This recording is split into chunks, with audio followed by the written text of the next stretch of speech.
All right, Shalom. First and foremost, I want to give all praises, honor, and glory to Yahweh, Bahashem, Yahweh Shai, Bahashem, Mechach Chodash. Double honors to the elders and apostles of Great Millstone, and peace and blessings to the elect. This is going to be a real quick lesson. I just want to talk about an example of what can happen. So while we were at camp earlier, we're going into AI and the stuff they can do. And then I remembered an anime I used to watch, like probably like 10 plus years ago, around there. It's called Dead Man Wonderland. I did a video on before and I tried to show what happened in it, but YouTube blocked it, so I couldn't show it. So I'm just gonna explain it.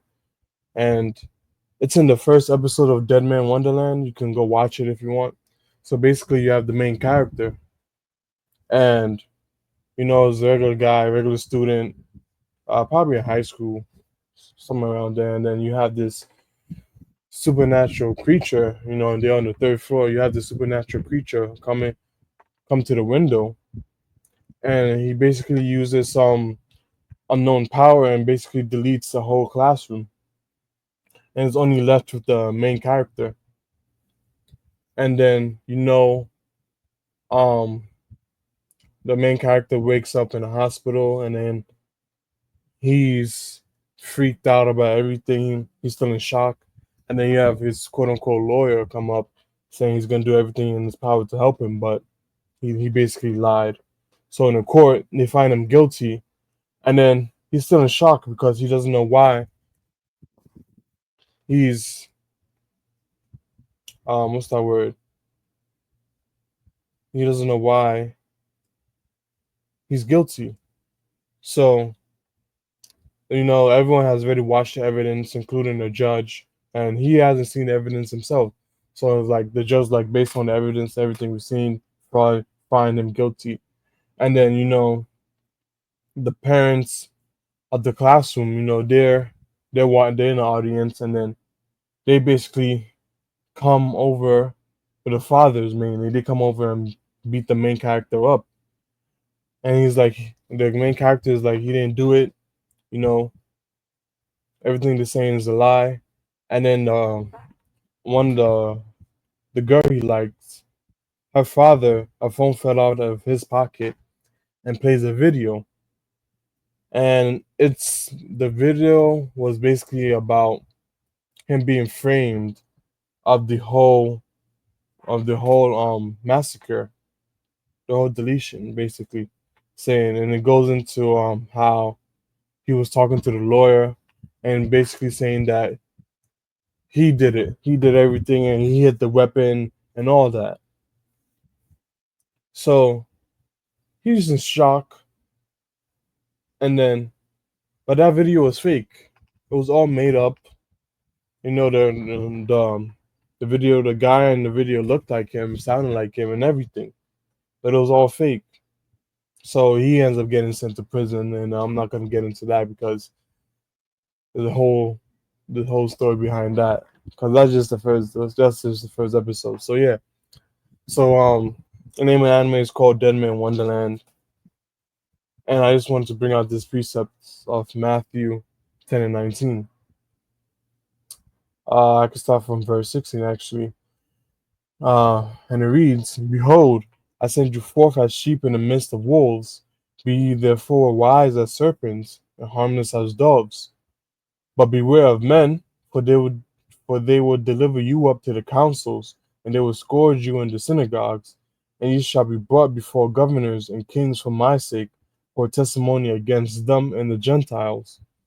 This is the main point. "But when they deliver you up, take no thought how or what ye shall speak, for it shall be given you in that same hour what ye shall speak. For it is not ye that speak, but the Spirit of your Father which speaketh in you." Right, so, you know, when the persecution happens, stuff like this can happen. You know, they grab us up, we get sent to prison, and then during trial, they can play a video of something.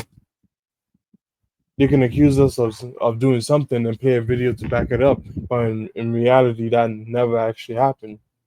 And there's a Quan posted a video in the chat the other day where a regular old guy was in the shop, and then the kid showed him a video of him taking his shirt off.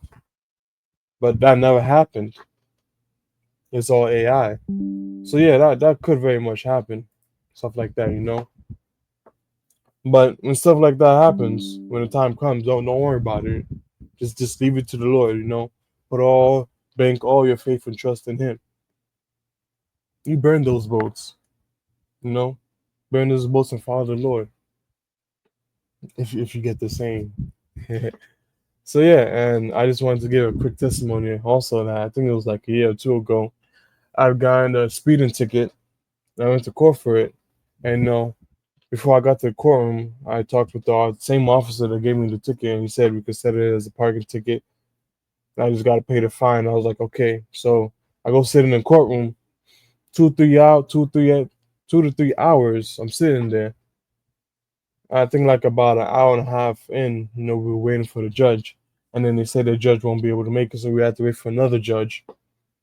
And then, next judge comes in, starts taking care of business, and it's finally my turn. So I go and stand next to the officer, the same one that gave me the ticket. Go and stand next to him before the judge, and he whispers to me that because I was. Oh wait, no. Before we get to all that, I'm missing the main point. So when I go sit down in the courtroom, I start thinking about how I'm gonna pay for this ticket, how I'm gonna pay for this fine. What should I say? If I could say something to help me get out of it. I'm worrying. I'm thinking all these things. So then, I'm like, hold up. Let me pray to the Lord. So I pray. I throw up some prayers to the Lord, and I just leave it like that. I just leave it. I don't think about anything else. I just leave it, and I just quietly wait for my turn to be called. And then, I get called. I guess I go stand next to the officer that gave me the same ticket, and then he whispers to me that because I was so patient, they're just gonna waive the fee. And I say okay, and then I start thinking that he said, "Wait, what? Yo, what? Ain't no way, yo. Hold on, did I hear that correctly?" And then the judge speaks, and then he speaks, and then I said yes or something or whatever, and then that was that, and it happened so quick too. I'm like, what? And then it's like, I wanted to say thank you and have a good day. It was like I could barely say that because like I was still in shock. The Lord answered my prayer. I was like, oh, the water, how much my shot. Yo, the water, Lord. I didn't even know something like that could happen, but like, yeah, call Yahweh Shai, you know? So yeah, when stuff like that happen in the near future, you know, don't think about what you should say or anything. Just pray to the Lord and leave it at that. The Lord loves you. He got you, you know. So yeah. And just one more precept. Just one more precept. So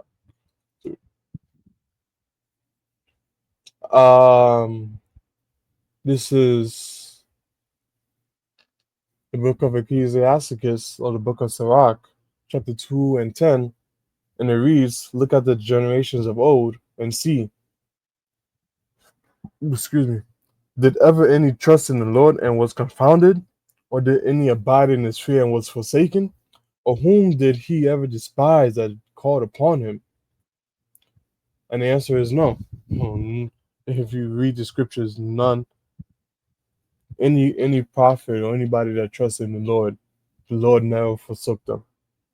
For the Lord is full of compassion and mercy, long suffering, and very pitiful, and forgiveth sins and saveth in time of affliction. So yeah, when a time of affliction comes, and don't worry, don't fret not. The Lord has your back, and that's about it. Lord willing, I was